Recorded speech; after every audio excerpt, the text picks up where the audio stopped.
Iran एक गहरे संकट से गुजर रहा है।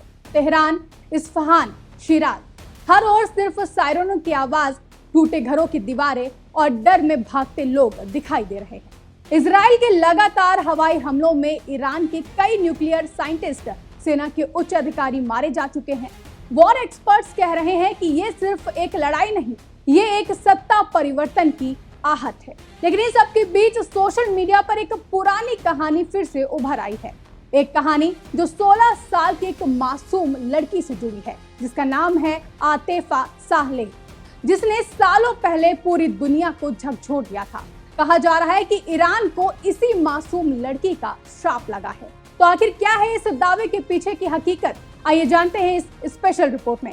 नमस्कार, आप देख रहे हैं आज की खबर और मैं हूं आपके साथ आकांक्षा यादव।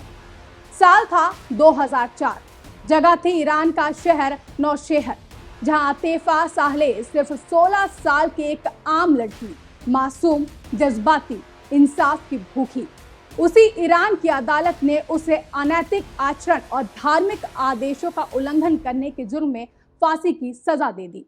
बता दें, उस दौर में सबसे क्रूर सजा दिए जाने का जो मामला दुनिया के सामने आया था, वो ईरान की 16 वर्षीय मासूम लड़की आतिफा सालेह का मामला है। और अब लोग कह रहे हैं कि इसी लड़की के श्राप की वजह से आज ईरान तबाही की ओर है। दावा तो ये भी किए जा रहे हैं कि इस आतिफा सालेह के फांसी के बाद से ईरान में कभी शांति नहीं रही। बता दें कि जब आतिफा सालेह सिर्फ 5 साल की थी, तब एक कार दुर्घटना में उनकी मां की मौत हो गई थी। बताया जाता है कि कुछ देर बाद उसका छोटा भाई नदी में डूब गया था, जिसके बाद वो अपने दादा दादी के साथ रहती थी। लेकिन आतिफा सालेह की जिंदगी का असली बुरा दौर तो तब शुरू हुआ जब एक 51 साल के रिटायर्ड गार्ड अली दराबी की उस पर बुरी नजर पड़ी, जिसने 15 से 16 साल की इस मासूम लड़की के साथ बलात्कार किया। वो भी एक या दो बार नहीं, बल्कि सैकड़ों बार। उसने आतिफा को बुरी तरह धमका दिया था कि अगर उसने किसी से कुछ भी कहा तो उसे और उसके परिवार को मार डालेगा। जिसके बाद डरी सहमी आतिफा घुट-घुट कर जीती रही और ये दरिंदा उस मासूम बच्ची को अपनी हैवानियत का शिकार बनाता रहा। और ये सिलसिला पूरे 3 साल तक लगातार चलता रहा। आतिफा ने अपने घर वालों को इस बारे में बताने की कोशिश की थी, लेकिन उन्होंने उसे ही फटकार कर चुप करा दिया था। लेकिन जब धीरे धीरे इस दरिंदे की हैवानियत हद से ज्यादा बढ़ने लगी, तब आतिफा के पिता ने परिवार के लाख आग्रह के बाद पुलिस को इस बात की सूचना दी। लेकिन पुलिस ने इस बात की खबर लगते ही आरोपी के बजाय आतिफा को ही थाने बुलाकर उससे कड़ी पूछताछ की और उसे वहीं क्राइम्स अगेंस्ट चैस्टिटी के आरोप में गिरफ्तार कर लिया। बता दें, इस्लामिक शरिया कानून के अनुसार क्राइम्स अगेंस्ट चैस्टिटी सतीर्थता यानी कि वर्जिनिटी के उल्लंघन और यौन व्यवहार से संबंधित एक अपराध होता है, जिसमें गैर मर्द से किसी भी तरह के संबंध बनने पर महिला को ही सजा दी जाती है, जब तक वो ये साबित न कर सके कि उसने आरोपी को संबंध बनाने के लिए ललाहित नहीं किया था। इस वजह से आतिफा को सलाखों के पीछे डाल दिया गया।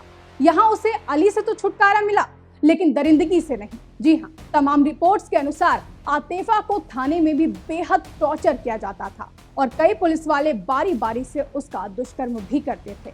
लेकिन कोर्ट में आरोपी और पुलिस ने मिलकर ऐसी दलीलें दी कि मामला आतिफा के ही खिलाफ जाने लगा, जिसके बाद जज हाजी रिजाई की ओर से आतिफा पर ही सजाएं सुनाई जाने लगी। इस दौरान आतिफा और जज के बीच काफी कहासुनी हुई, जिसके बाद जज हाजी रिजाई ने तुरंत आतिफा को फांसी की सजा सुना दी और 15 अगस्त 2004 को ईरान के नेका में उसे क्रेन से लटकाकर सरेआम फांसी दी गई।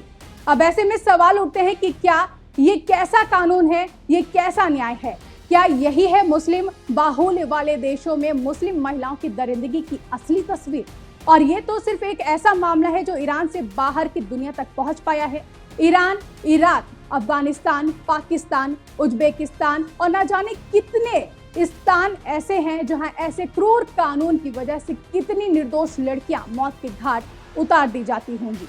आज ईरान जंग की दहलीज पर खड़ा है। आतिफा की कहानी फिर से सोशल मीडिया पर वायरल हो रही है।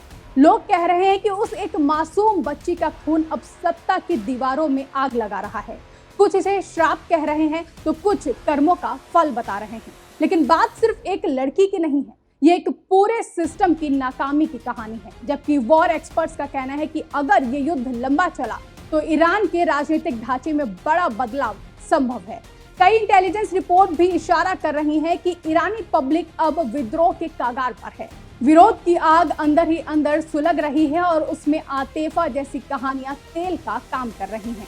क्या ये सब वाकई आतिफा का श्राप है या फिर ये उस अन्याय का प्रतिशोध है जो सालों से दबाया गया है? आपको क्या लगता है? अपनी राय कमेंट में हमें जरूर बताएं।